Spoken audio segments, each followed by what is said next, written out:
The views on a Breath of Fresh Air podcast reflects the parties involved, and we encourage you all to use it as a conversational tool that will lead to personal studies of your own. Hallelujah, hallelujah, hallelujah, hallelujah, hallelujah.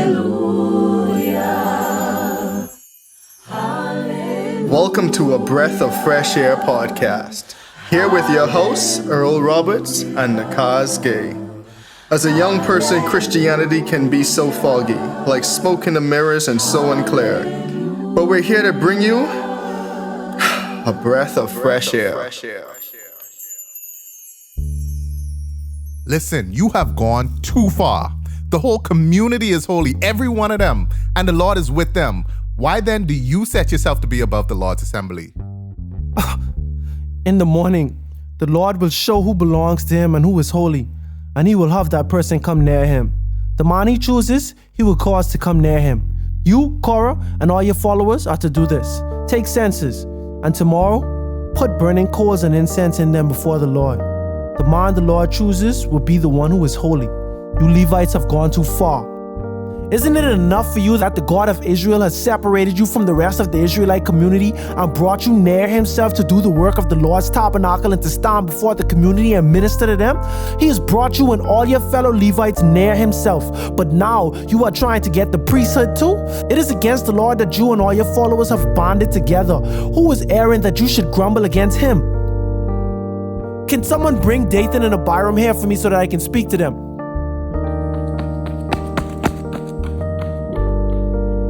Moses summoning us? We will not come. Isn't it enough that you have brought us out of the land flowing with milk and honey to kill us here in this desert?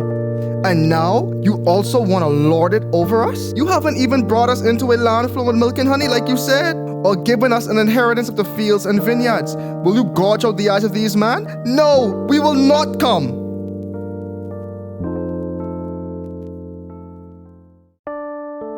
Now, family disputes is not a new theme that we're covering in the Bible, but this one is one that most people may just simply gloss over. Korah, one of the Levites, was not pleased with how Moses was leading them, especially with their new sentence of 40 years in the desert. This week, we are going to explore Numbers chapters 16 through 17. Be blessed. All right, welcome back to another episode of a Breath of Fresh Air podcast. Thank you all for tuning in. We're kept on being told we need a name for our audience, and we keep on putting it off. We'll come up with something at a certain point in time, but I mean, thank God for bringing us through another week. We're back here again. Whatever trials and tribulations that you had going on this week, we know that God brought you through. That's like one thing I heard. I can't claim credit for this, but it's like, even on your worst day, just think about the worst you probably had. Now, I'm not even trying to promote negativity or anything, but think about it. That day is probably in your past.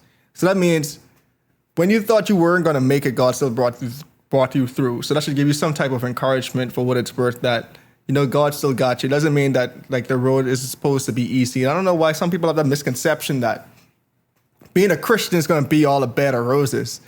It's almost quite the opposite. Like, God's going to have you, but you're going to have your trials and tribulations that you're going to have to go through as a Christian. I mean, I ain't really see it. Like, so we in the book of Numbers, I ain't really seeing no easy road for no one yet. Adam and Eve had it the easiest now. You understand what I'm saying? We just see so much adversity with just everyone, you know. Isaac kind of had to chill. His journey was pretty chill, I ain't gonna lie. Even though you almost get sacrificed on top of him. Right. If we could just bypass that. We don't know of too much adversity for Isaac's arc, but the Bible don't really go too deep into his story. His life anyway. It was like he was a kid who almost got sacrificed, and he was an old man who was not. He tried to find a wife for at like the age. Anyway, we can get into that. Like, we ain't know nothing where Isaac was the main character, truthfully. And then we see Jacob, his life is turmoil, but based on his own actions. And then it come a time in his son's life end up being turmoil to him. You know, Joseph had it pretty hard. Now we got the Israelites, and it's like super hard for Moses and everybody involved. And so as we continue through the Bible, maybe we may find a couple of people who had a free ride. But what I'm seeing is, like, literally, if you was the only group of people who keep in God's commandment, and the devil don't have to specifically tempt. Spread around the whole earth as he does now. Exactly. Like if he ain't have to be preoccupied and he could just focus on you, I can't see how you think or how anyone would think that that's going to be an easy road. It's going to be a journey of denying self every day. It's a constant battle. Like it's a day, one day at a time. You got to always, be blessed up and just be dedicated to God every day. And to me, that's not easy. It's not easy to get up and exercise every day. You have to make that a lifestyle, or it have to be a lifestyle change. Like everything that's really good for you and constructive for you, it starts off hard. It's a lot of growing pains, but once you make a lifestyle choice, then things can get easy. And it really depends on what your definition of easy too.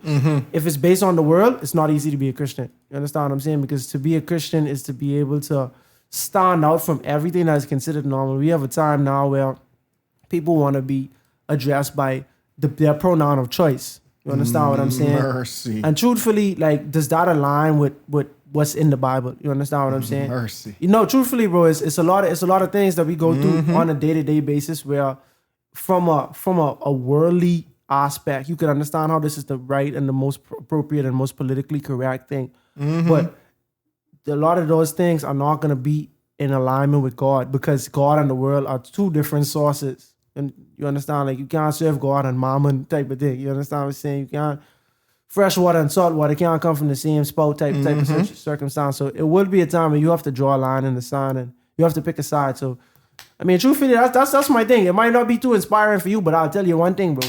What you rather? You rather 80 years of bliss and then eternity of nothing after that?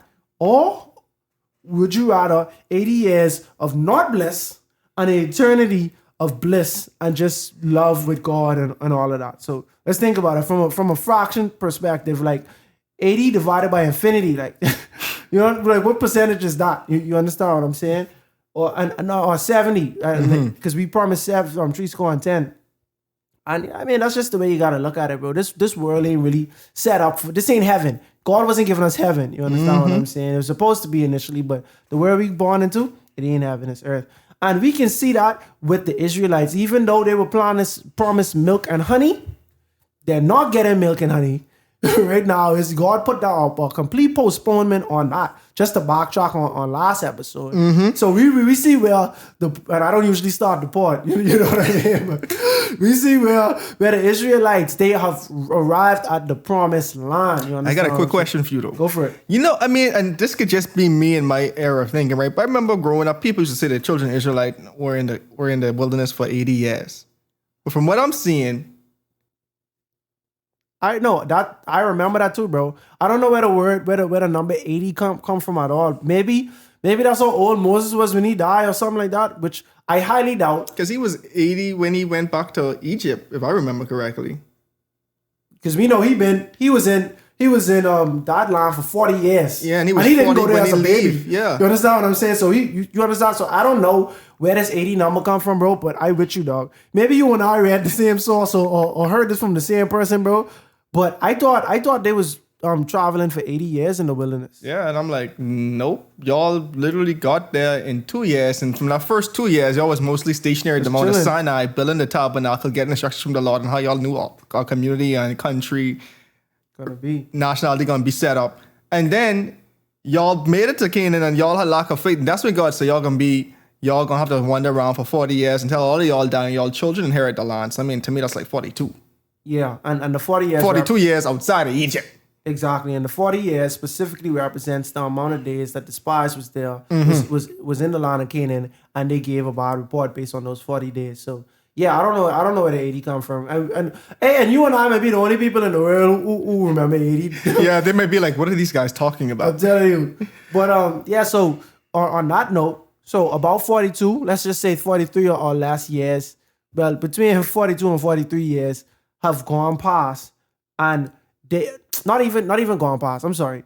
About 3 years, 2 to 3 years has gone past. They have already reached the promised land, and now they are sentenced to be in the wilderness for another 40 years. Basically, this story ain't gonna progress, and y'all not gonna get the promises that God gave you until this 40 years has already expired. And in that, all the people who spoke ill about God, 20 years and older, they're not gonna see the promised land. Just straight up, you know. Because of your own lack of faith.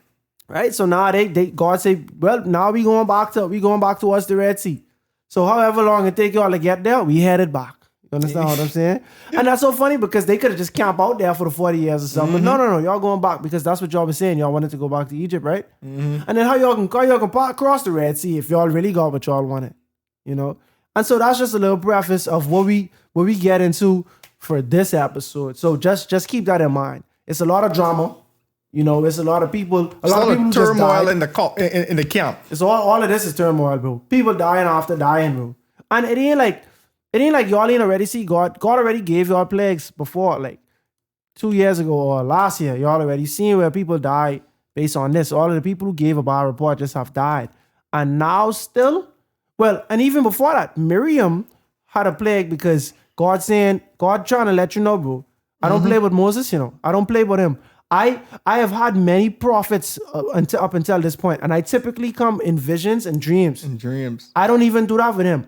I come face to face. I come face to face, and I don't speak in parables and codes. I tell him straight up. That's just how much trust I have with him. That's just the level with Moses on. I don't play with this guy because this guy is worthy, and he is long suffering, and he has all the qualities of the leader that I want for this nation. But not everybody in the camp feels that way. Sometimes it be your own family. That's not what I'm saying. Yeah, and to speak about that, so now we pick up in verse chapter 16.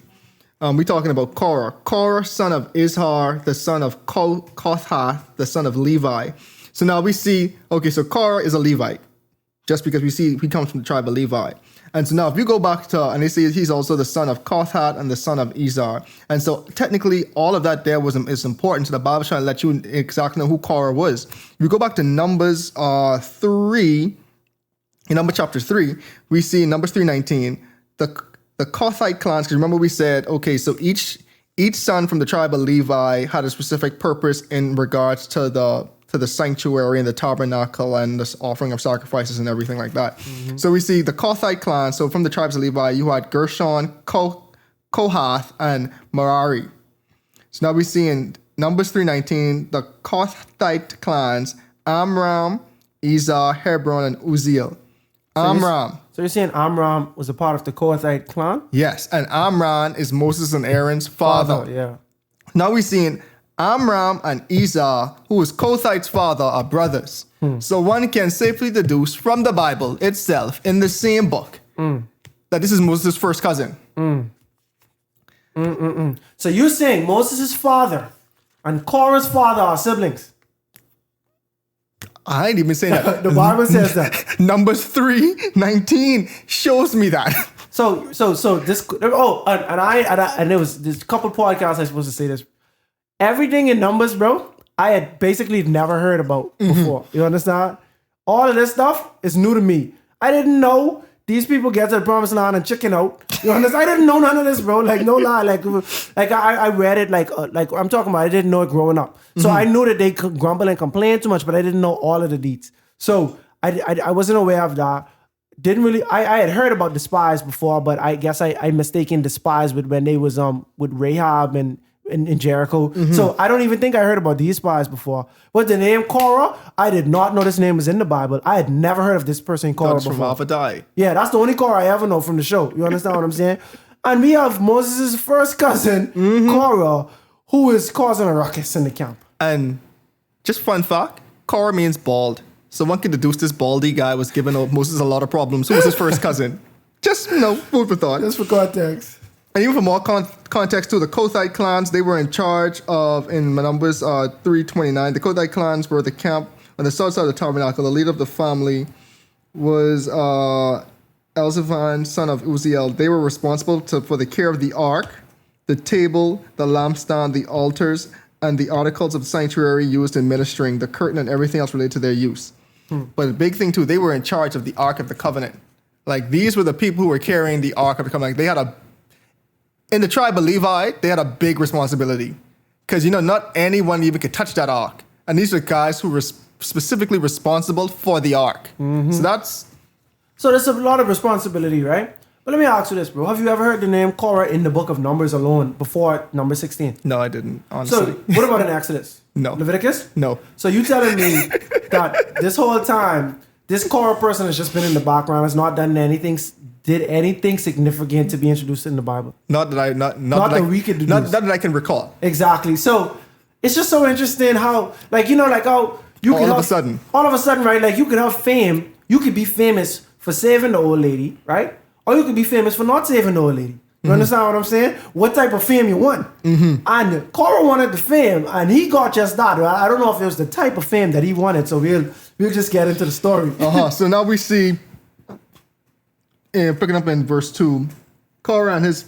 So let me just read it. So this time from 16 verse 1. Korah, son of Izhar, son of Kohath, son of Levi, and certain Reubenites, Dathan and Abiram, sons of Eliab and On of Peleth, became insolent. They rose up against Moses. With them were 250 Israelite men, well-known community leaders who had been appointed members of the council. They came as a group to oppose Moses and Aaron and said to them, "You have gone too far. The whole community is holy, every one of them, and the Lord is with them. Why then do you set yourselves up above the Lord's assembly?" This goes back to Kazi's point earlier. Where y'all just come from?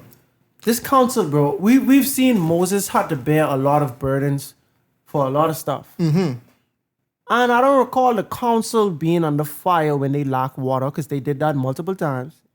And when they lacked food, which they did multiple times, you know, when they were afraid to fight the Philistines. I don't remember the council being super vocal in anything. I remember Moses and Aaron bearing the brunt of all of these burdens. And they were also saying, this is actually a thing that you need to take up with God type of situation. I remember Moses speaking to God from Egypt time. You know, between Moses and Aaron. Well, not even Aaron. Like, Moses spoke to God. Aaron delivered the message. I remember this. I remember God telling we should dress Aaron this certain way. I remember certain things was given for Aaron to do specifically, and certain things we know Moses did specifically. So to me, it's kind of confusing the audacity that Korah is coming with. Like, definitely.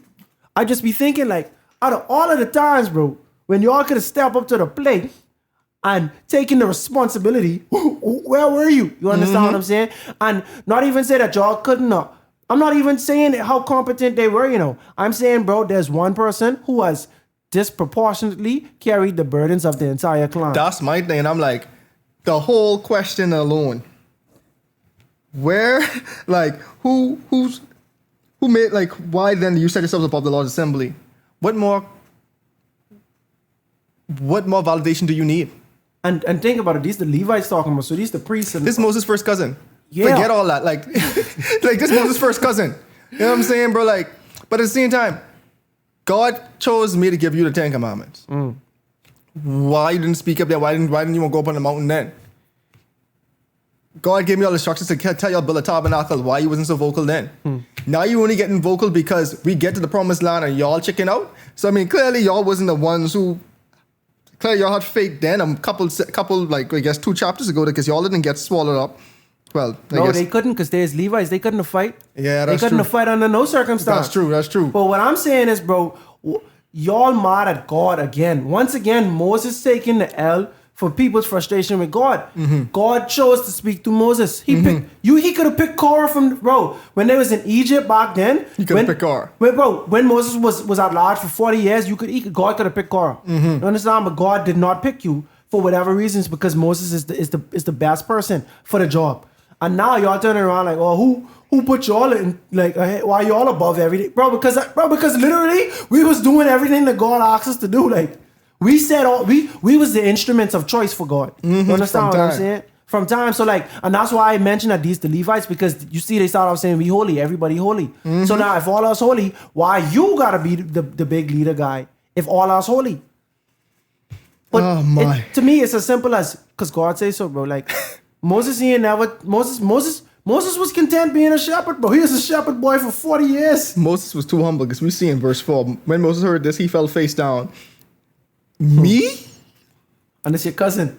See, God chose the right one, because me, I'd have been like, bro, where you come from? Who sent you? Like, what? Again, why? And why now? Because this is the thing. Moses, like, to me, Moses is like the type of person, when people come to him with their evil ways or their evil thought processes, no matter how they rap it, because they usually is rap it like as if this is a God thing to do. Moses just instantly becomes sad that they blaspheming or that y'all carrying on so bad because he know it come with that. So Moses right now, he's saying, oh, the way you talking, bro, you about to die next. Because we already see so much people die. We just see the 12 leaders, 10 of the 12 leaders just die. So now we have 250 Levite leaders and the members of the council, and they come and talking spicy, and Moses just like, I feel sorry for y'all because I know where this road going. You know what I mean? But truthfully, Moses had every right to be like, bro, cuz. I mean, y'all just jealous, bro. Cuz this ain't gonna end well for you, bro. It's in your best interest to not come at me this way. You understand what I'm saying? How you ain't know but your next cuz Miriam, who was hot. She had leprosy. No, she had the same issue. Mm-hmm. Haven't we all prophesied? Bro, they always come in like that. And it's a family trait with the Levites now. So now their pride is held in who's the most used for God type of situation. Miriam was upset with the Cushite woman, Moses' wife, and then she turned around and said, well, who is Moses, bro? We all is minister in XYZ. The same thing with Korah. All us blessed up, all us holy, bro. Mm-hmm. So why you gotta be different? Y'all did news not go around of what was Miriam's fate when she came like that? It's so crazy, bro, because I imagine these to be probably weeks apart. And even if we see the camp was mourning for Miriam. Anyway, so now we see in verse 5, then Moses said to Korah and all his followers, in the morning the Lord will show who belongs to him and who is holy, and he will have that person come near him. The man he chooses, he will cause to come near him. You, Korah, and all your followers are to do this. Take censers, and tomorrow put fire and incense in them before the Lord. The man the Lord chooses, he will be the one who is holy. You Levites have gone too far. What is it? Y'all going too far? You're going too far. You're going too far. You know what's the funny thing about it? They was going to tell Moses he going too far. Moses flip it back on them. I say, y'all going too far. Y'all the ones who going too far. And that's the thing. They picked this fight. Mm-hmm. They picked this battle, and he was like, bro, all right, let's all do this. And then God could choose who is holy and who ain't. Because you saying everybody holy, right? So all right, let's do this, and God could decide who's holy among us. And then we see Moses even went on to say, now listen, you Levites. Isn't it enough for you that God of Israel have separated you from the rest of the Israelite community and brought you near to himself to do the work in the Lord's tabernacle and to stand before the community and minister to them? And that's true, because like I said, in Numbers 3, we can see how, especially Korah specifically, your tribe, your sub-tribe, I guess, was specifically dealing with the ark. Like this, not even all the Levites themselves have this responsibility, bro. So I'm like, okay, yeah, all the Levites set apart to do the work in the ministry and to be the priestly line, but y'all specifically, you even have a more sacred task than the rest of these. That ain't enough for you?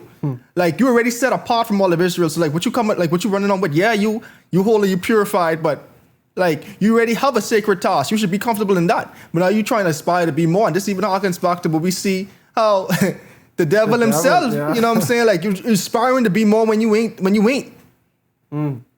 It's like a power trip a lot of times, though. And it's so funny because it's like some people don't get the hint that you are not qualified to be what you jealous of. You know, that was the devil. He was jealous of Jesus. Like, I like how these people running their organization. I could do a better job, that type of thing. It's that pride thing. And that's the thing with Korah. Like, Korah, what you saying? You saying you want me to be on your level, or you saying you want to be on my level, bro? Because it's a difference. Like, what you truly saying? You know what I'm saying? And why you want me to be on your level where I is the one who have to deal with all of this responsibility? Y'all ain't prepared to do this, and I never see y'all even try to do this. You understand what I'm saying? But here it is, like, some people carry pride in their heart, and I saying this to say, you could even see this in church. You could even see this with ministry. It's all the time. Right? There's some people who just get jealous of the leadership roles that other people have, and you and I could be ministers, but I could just say, I don't really like the fact that Earl getting all of these gigs, or Earl speaking, Earl pastor, or Earl congregation, he leading a flock of people who's like 2-3 times the size of me, and I get jealous of that. But what is this? What is the God aspect of this, bro? Like, you coming in the name of God, but you ain't coming for God. You understand what I'm saying? You thinking just because this a Christian thing I talking about, that your pride ain't getting in the way for this, and that might be a misconception, bro. You could harbor pride and jealousy and destruction in your heart, while doing the will of God. You could think that you could think that your fight is for equality, but your fight could be selfish ambitions. When we was reading Galatians 5, when Paul was talking about a few things that it will not get you into heaven, selfish ambition was one of them, and that was like, that really struck me, like, whoa, you know what I mean? Like, he didn't say like following money or anything like that. He say selfish ambitions, and here we can see this was what Korah. This was Korah just now. It was selfish ambitions that Korah coming at Moses in a sideways manner. You know what I mean? And to me, sometimes, I shouldn't even say sometimes, but like we see multiple examples in the Bible where some people could be so close to God, but they miss the whole point. And to me, that's really what Korah was right now. Like, you're a priest. At the end of the day, you're a priest. Like, he was a Levite. He was part of the priestly line. You're a priest. You're ministering to the people. As Moses saying, like, isn't that good enough for you? Like, you're already an agent of God. And it was Galatians 5 verse 20, by the way, that mentions the selfish ambition thing. But now you're like, this ain't good enough for me. But God ain't really called you to do no more right now. Like, even though you may feel you qualified, but God called everyone to a specific role. And it even goes to what we were saying earlier. Like, suppose you want to do more, but this just ain't your calling right now. Exactly. You might want to be a Levite, but you wasn't born in the Levite clan. Your calling is to be one of the protectors. You know what I'm saying? Like, if we want to be citizens in God's like community and stuff like that, you gotta understand what you're called to do. You know, and these people who just had too much dip on their chip, bro. At the end of the day, like, y'all have too much. Y'all really exalting yourself too much, like over what y'all actually have done and what y'all qualified to do. So, and so we see in verse number 16, verse 10. He has brought you and all your followers and all your fellow Levites near himself. But now you are trying to get the priesthood too. It is against the law that you and your followers have banded together. Who is Aaron that you should grumble against him? So Moses saying, like, y'all want to be in charge of everything now? Like, what, like, really and truly, like, what's going on? Like, y'all coming against the Lord right now because the Lord set us up. And he has already proved this time and time again that me and Aaron, he set me and Aaron up different than the rest of you guys. Every time the pillar of fire come, God giving me commands. We have a tent set up, God saying, he coming to talk to me. Why all of a sudden, again, this is a problem? It's been like 2 years now. You had a problem in year 1 or 2. Like, now where is animosity really coming from? I think at this point in time, bro, it's high stress levels. Everything, like we say last part, it's turmoil. Or maybe we said at the beginning of this part, it's turmoil going on in the camps. And so everybody becoming super impatient and everyone is testy. And Korah take it upon himself to say, man, it's now or never. Let me strike now and actually reveal what's probably been lingering in my heart for years now. So then Moses summoned Dathan and Abiram, the sons of Eliab. But they said, we will not come. Isn't it enough that you have brought us out of the land flowing with milk and honey to kill us in the desert? We brought you out of the land. I'd have been like, excuse me, it was y'all. It was y'all. Unfaithfulness. Why didn't you speak up? Like, here's the thing. If you were so convinced that we could take the land, why didn't you speak up? Why didn't you use your priestly power, your ministerial duties to minister to the people and tell them, no, we actually can take it? Why didn't you advocate to the people before just saying, yo, God is with us, we can take the land? And now you're blaming me for bringing you out of the land when the grumbling of the people, the grumbling of you guys, the grumbling of the Israelites caused us to come and go in this land? Like, I'm right here with you. I in the desert too. Like, has anyone noticed that I am also suffering the same fate? Y'all ain't noticed that? Like, y'all think I doing this for fun? Y'all think I won't be in this desert? Roaming around? This ain't fun. I just imagine because obviously I'm not there, but I just think it ain't fun. And I think I see that today a lot of times too, where people blame God for something that literally wasn't God. Like, that ain't had much to do with God at all. That wasn't God's decision. That was all y'all disobeying me. And then when y'all get what y'all actually asked for, all the consequences of disobeying me, then I blame God. You understand? And I just like, bro, a lot of times people lack accountability. Truthfully, it's the lack of accountability for me. They telling Moses summoning them, right? They like, bro, we ain't coming, bro. Well, we still mad at you that you, Moses, stop us from going to the land of milk and honey, and we must follow you. And it gets deeper. They say, and now you want to lord it over us? Moreover, you haven't brought us into the land flowing of milk and honey or given us an inheritance of fields and vineyards. Will you gouge out the eyes of these men? No, we will not come. Moses became very angry and said to the Lord, do not accept their offering.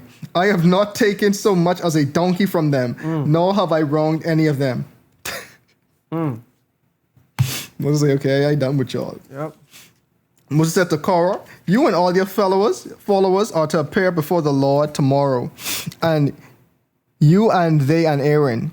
Each man is to take his censer and put incense on it, 250 censers in all, and present it before the Lord. You and Aaron are to present your censers also. So each man took his censer, put fire and incense in it, and stood with Moses and Aaron at the entrance of the tent of meeting. When Korah had gathered all his followers in opposition to them at the entrance of the tent of meeting, the glory of the Lord appeared to the entire assembly. The Lord said to Moses and Aaron, separate yourselves from this assembly so I can put an end to them at once. I wonder how Korah, though, was felt at that moment. And you hearing God say that? Truthfully, my thing is, bro, people is lack accountability, but I believe in their heart, there's no they wrong. There's no they wrong. But sometimes I say and do stuff in my heart. After I finish saying it, I'm like, I know that was wrong. But it might be pride why I don't just apologize or undo what I just did. You understand? And I know they were scared. You know, I know they was petrified. And let me tell you why I say they know they was wrong. Because it was Korah and all of these men who was about to get what they asked for, essentially, right?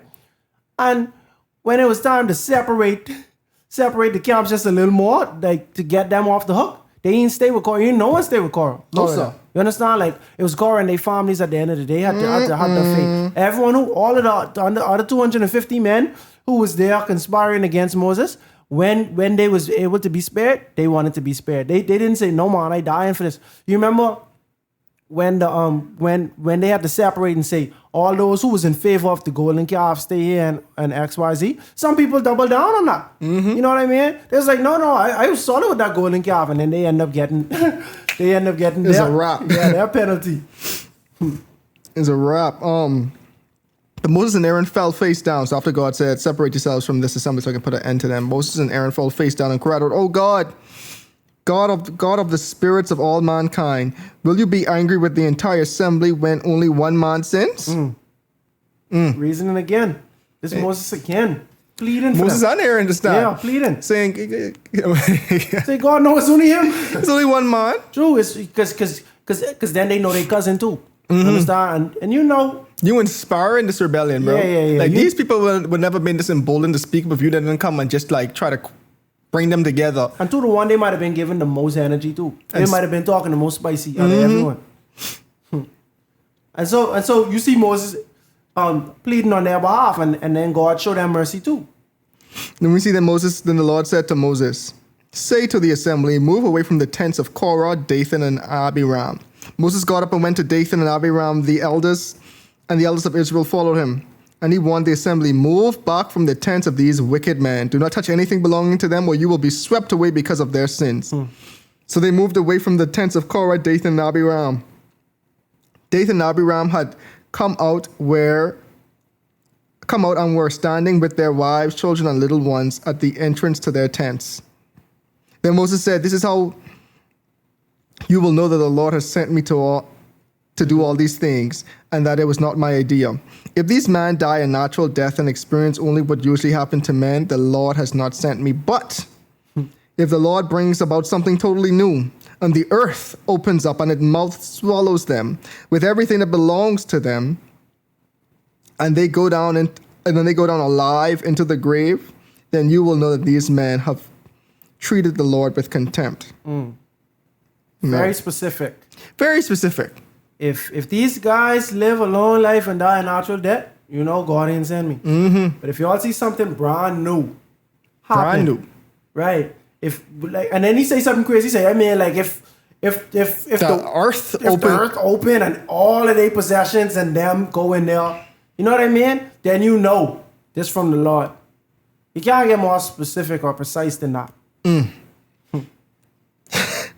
As soon as Moses finished saying this, the ground under them split apart, and the earth opened its mouth and swallowed them with their households and all of Korah's men and their possessions. They went down alive into the grave with everything they owned. The earth closed over them, and they perished and were gone from the community. Like I say, Korah wanted the fame. And this is what you get immortalized for. You understand what I'm saying, bro? Come on. And you can see, we can see truly how this 40-year sentence putting a big wedge on the whole Israelite community. Like a lot of things just falling apart because people nervous. They never experienced because right now they hopeless. This whole time, even though they was complaining, it was still hope. It was still hope because they know at the end of the day, something could shake. But now they know for sure ain't nothing could shake. So now they panicky. And that's what I'm saying, bro. When Moses plead on behalf of those other two guys, I can't remember, Dathan and Abiram, they surely did move their tents or move from around them other tents. Like, you understand what I'm saying? If y'all felt emboldened that y'all was telling the truth, why y'all didn't stay with them? No, man.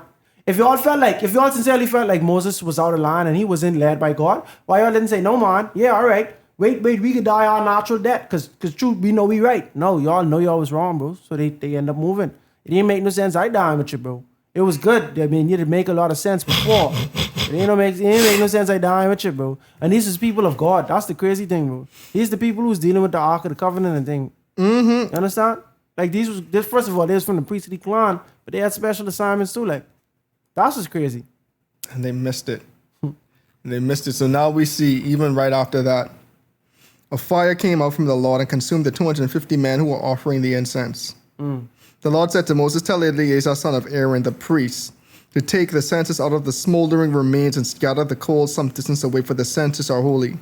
The censers of the men who sinned at the cost of their lives. Hammer the censers into sheets and overlay and sheets to overlay the altar, for they presented before the Lord and have become holy. Let them be assigned to the Israelites.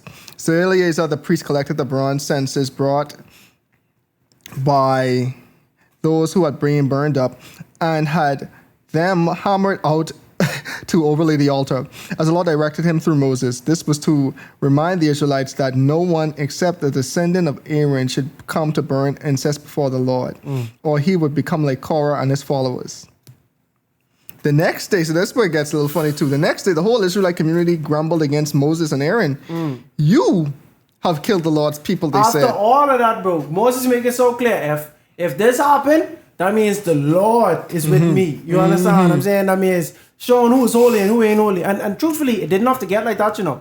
He was like, remember Moses to tell him, yeah, get your senses, we can do this incense X, Y, Z. And then God can show us who holy and who ain't. But then they started talking even more spicy, started disobeying Moses. And then he was like, all right, God, don't accept their offering. Like, we ain't even got to go this route. Right?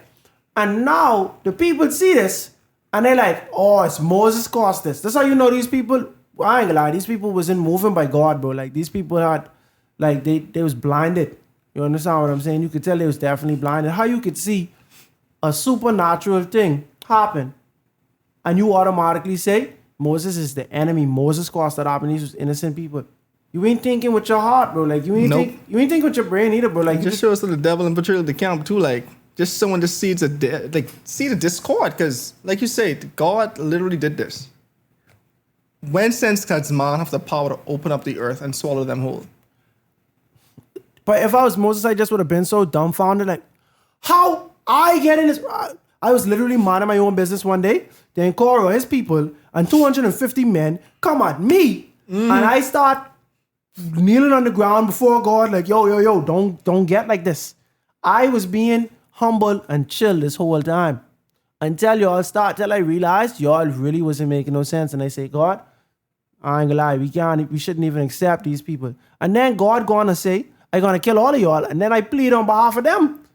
I say, no, only this one was the one who want the most smoke, really. And then now, when God end up taking care of Korah,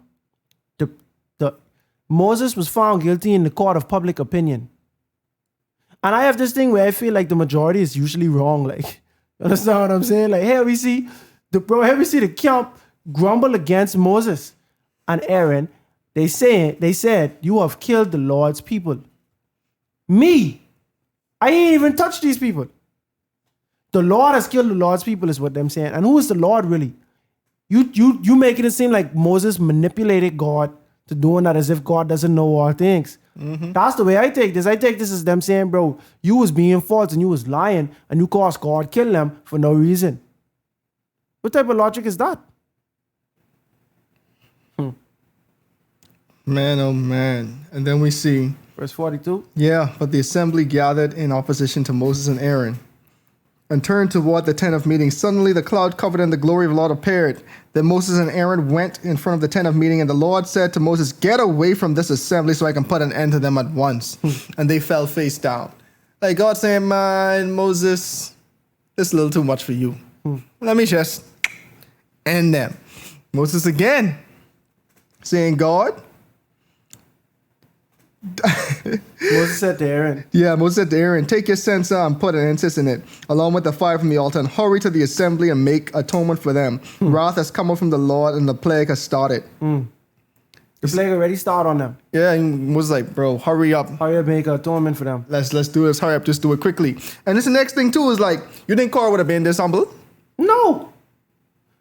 Korah did not have the qualities to be a Moses, bro. No one on earth did, because Moses was the most humble on earth. Think about it, in the face of all this adversity again. These people come and grumbling towards him. Moses still was like, you know what? Let's just make atonement for these sins. They don't deserve to die. And me, I'm like, no, y'all. See, no, but they did deserve to die. They did. Moses was like, man, that's God, what I'm saying. Give them mercy type of thing. And that's why I think I might have said this off mic, bro. I wouldn't have been, bro. I probably, knowing myself, I probably would have reasoned for them a couple of times, but I wasn't going as far, bro. Moses was taking extreme lengths to save these people's lives and their salvation and stuff like that. Like me, after a while, I feel like you got to be accountable for your actions type of thing. But truthfully, God don't do that to us. God just give us so much chances. Even the wages of sin is death. So if we sin today, we deserve to die type of situation. But it's like we go so long and God give us so much grace. But we see Moses show a lot of similarities to that. Like I can keep praying for y'all even though y'all mad at me for doing nothing wrong. I hate when people get frustrated at me and I did everything right. I hate that. I hate when I bear consequences for doing the right thing. Like, it's not fun, bro. He's like, bro, what more could I do? And it always hurts me. Like, if I had just done wrong with this whole arc would have been easier. Exactly. If I had done wrong, we wouldn't have been here. It would have been much easier for me to sleep at night if I had just cut the corner and did the wrong thing, or not go out my way to do the right thing, basically. And now I do the right thing and I still get the repercussions. Understand? So like, we see Moses and Moses, they making haste. They making haste. Hey, let's hurry up and do for this, but the plague done stop. And that's why I want to show how fast arcing this plague really was. Because we see, where was I? Verse 47. So Aaron did as Moses said. He ran into the midst of the temple. The plague had already started among the people. But Aaron offered incense and made atonement for them. He stood between the living and the dead, and the plague stopped. But 14,700 people died from the plague, in addition to those who had died because of Korah. Then Moses and Aaron returned. Then Aaron returned to Moses at the entrance of the tent of meeting, for the plague had stopped. So let's think about it. That's almost like 15,000 people who died. Because it was 250 for sure before, and then Korah and his family. So that's about 15,000 people who died because of this one rebellion. People still don't learn. So crazy, bro. And it's like, where this come from? Like, and truthfully, if Korah didn't start this, everyone would have still been there. That 15,000 people would have still been there, regardless of how they felt. They might have felt that way, but if they didn't start to rebel, it wouldn't have ended that way. And you could see how easily influenced these people are too at the same time. And then it made me think that they just kind of have a certain demeanor towards Moses, like me and that Moses could do. Like everything what happened bad is Moses' fault. If you don't have no food, it's Moses' fault. No water, it's Moses' fault. If we do something and then get punished for that, it's Moses' fault. Everything is Moses' fault, no matter what. Like, it's a meme with somebody riding a bicycle. I don't know if you ever see this meme. It's like a diagram. Like, first is someone riding a bicycle. The second thing is like them putting a stick in the wheel of their bicycle, right? The third thing is them falling on the ground. So this was something self-inflicted. But it's like in the third screen, they blame someone for it. Even though you did this for yourself. You understand what I'm saying? So it's like the Israelites riding. Part 2, the Israelites put a stick in their bicycle, which makes them fall. The third thing is them saying, this has to be Moses. Moses has to cause this. You know, it has to have caused that. And that's what we see. Yeah, so now in verse 17, right, we see chapter 17, my bad. The Lord said to Moses, speak to the Israelites and get 12 stars from them. One from each leader of the ancestral tribes. Write the name of each man on his staff. On the staff of Levi, write Aaron's name. For there must be one staff for each head of the ancestral tribes. Place them in the tent of meeting in front of the testimony where I meet with you. The staff belonging to the man I choose will sprout. And I will rid myself of this constant grumbling against you by all the Israelites. You see God saying, I'm tired of this. I ain't even doing this for your sake. I'm doing this for my sake.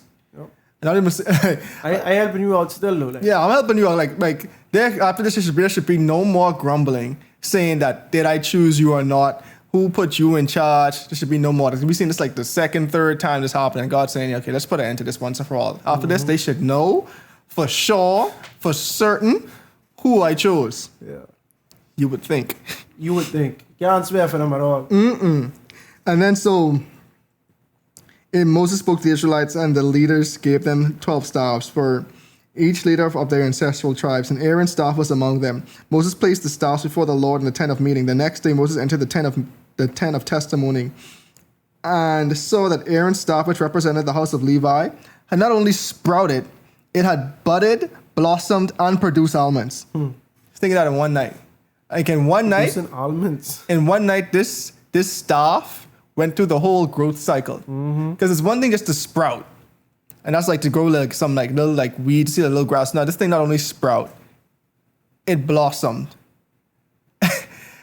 It budded, blossomed, and produced fruit. All in one night. And this was a dead stick. Exactly. A dead stick did all of this in one night. So you notice the power of God. God saying, there will be no ambiguity to what happening now. You could say, oh, that grass was ever there or something like that. No, buddy. This thing produced fruit overnight. So you come there, you seeing this staff got all kind of manna things growing on. You're like, oh yeah, let's eat these almonds. Then Moses brought all the staffs out from the Lord's presence to the Israelites. They looked at them, and each man took his own staff. The Lord said to Moses, put back Aaron's staff in front of the testimony to be kept as a sign to rebellious, that this will put an end to their grumbling against me, so that they will not die.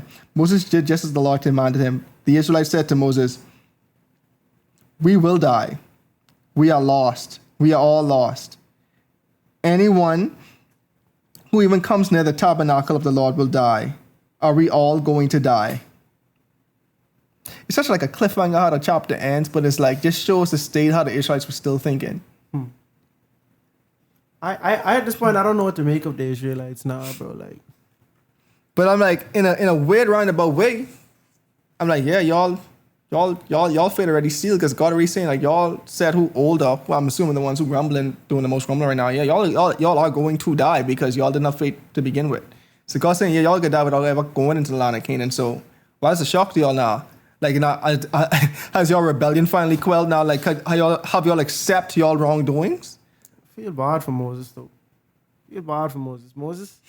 Moses had a hard ride, bro. That's why I'm saying Abraham. Remember last week we was like some could argue Abraham had adversity in XYZ. But I'm like, you can't talk to Moses. You can't talk to Moses. Just in all honesty, I can't think of a more stressful job in the Bible outside of Jesus' ministry than Moses is. Pretty stressful. I mean, I guess people could argue because, you know, we had people who was enslaved in XYZ, but... We had some kings too, but I mean, it's a different level of stress. I didn't even think... Because the Bible ain't gone into today's story, but I mean, you still have to rule a country. This is essentially what Moses was. He still ruling. He was ruling the country, but they was in the desert ruling this country. You understand what I'm saying? So... Anyway. Yeah, I mean, he can't... We don't want to call it. We can't really quantify. Like, he had a hard time. I don't even know why we was trying to quantify this now. Yeah, like Moses had a hard time. He had a hard time, like, and he was so humble with it too. And that's what even made it harder, in my opinion. Because like when you're doing the right thing, it's so easy to do wrong. I mean, let's be real. It's so easy to do wrong. Like it's super easy to do wrong. And then if Moses was like a dictator type of thing, he probably could have had them in check even more type of way. You know, like if they was following him out of fear, you understand? But it was liberal, so they had They had the courage to talk to him any type of way. And they clearly had the courage to rise up against him. Exactly. And spread these seeds of doubt and fear and mistrust. And saying most of our business should have. We had it better in Egypt. Let's go back to Egypt. We out here. We need water to drink. We need food. Like, he brings us here to die. Like, oh shoot, we were supposed to go in this land of milk and honey. We was right there, but now we can't go in no more. How does that make sense? And that's Moses' fault too. Moses caused us couldn't get into the land of milk and honey. He brings us to Egypt. We're here to die. Yeah. Oh, they about to take our kids. We about to die. Oh, we had cucumbers, melons, onions, garlic in Egypt. All type of thing. Cucumbers. All type of thing they had in Egypt. Everything is better than following Moses, truthfully, and that was their demeanor. And then when you think about, like how they say, your attitude is determined your altitude. Like literally, your attitude can stop you from getting to a higher height. That's 100% fact. That's 100% fact for the children of Egypt. And honestly, Israel. Thanks, the children of Israel. And honestly, the story we about to reach a climax in the story of the Israelites. Truthfully, some could argue that this was the climax, but we can see where they've already been through a lot. And one thing that's continuing to happen is their willingness to grumble or to disregard what God has done and to lack faith. And this is something that has not been cured. And it's also to our fault, because we see where these people have sealed their own fate, where they're not going to be able to see the king, not the kingdom. They're not going to be able to see the land flowing of milk and honey. But at the same time, they still putting a lot of pressure on someone like Moses, who was a devout leader, and they causing Moses to act out a character where he getting frustrated and stuff like that. And it just go to show how truthfully your attitude can set you apart. You understand? Because here we have it, the Israelites were being tested in a lot of ways. We saw how the Lord knew they lacked faith, so the Lord put them through certain circumstances where their faith could be tested, their faith could be strengthened. And think about our lives. There's times when we have been tested. And that's why the prosperity gospel is so toxic, because it doesn't give you a holistic understanding of our walk in Christ. And that's how we started this episode too. So we have it like a holistic, full circle type of way. There's going to be good days. That's a fact. We know in heaven it's only going to be good days. That's a fact. But the fact that we're in earth right now, we have to understand that there could be good days, there could be bad days. There could be bad days. That's the devil tempting you and just unfortunate circumstances. But there could be what we define as bad days, because the Lord is trying to test us. The Lord is trying to build us. The Lord is trying to mold us.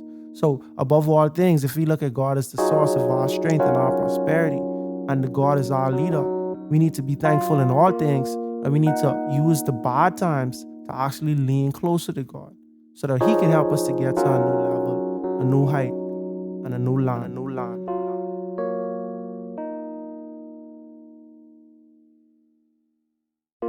Moses' time in the desert thus far has been very rocky. But as of late, it seems like even his family is turning on him. First Miriam, and now the more recent, his cousin Korah, as well as their fellow Levites.